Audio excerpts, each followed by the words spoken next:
एक नाव बिंदु P से धारा की दिशा में चलना शुरू करती है। ये बिंदु P है, एक नाव है, धारा की दिशा में ये धारा बह रही है भाई।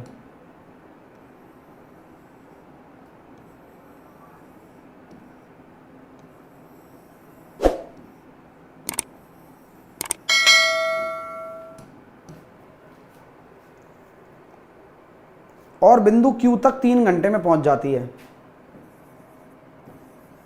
अभी ये धारा की दिशा में है, तो नाव भी इसी दिशा में चल रही है और धारा भी इसी दिशा में बह रही है।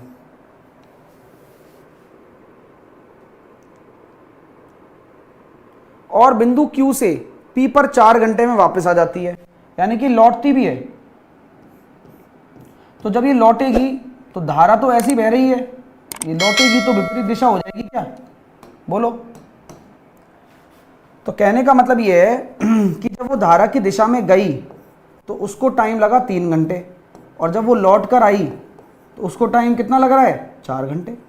दूरी बराबर है, तो चाल गुणा समय और चाल गुणा समय, क्योंकि दूरी बराबर है P से Q तक की।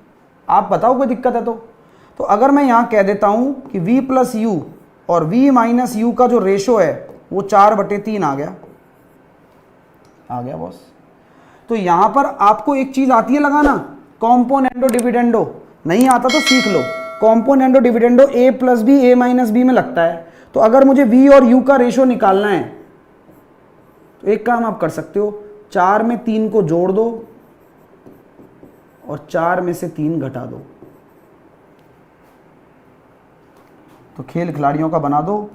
नाव की चाल धारा की चाल का जो अनुपात है वो 7:1 आ जाएगा, और धारा की चाल कितनी है, 3 किलोमीटर प्रति घंटा, 1 रेशो के बराबर है।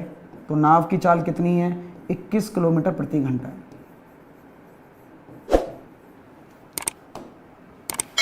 किसी को कोई भी डाउट है पूछ लो, डायरेक्टली 7 का मल्टीपल आंसर हो जाएगा।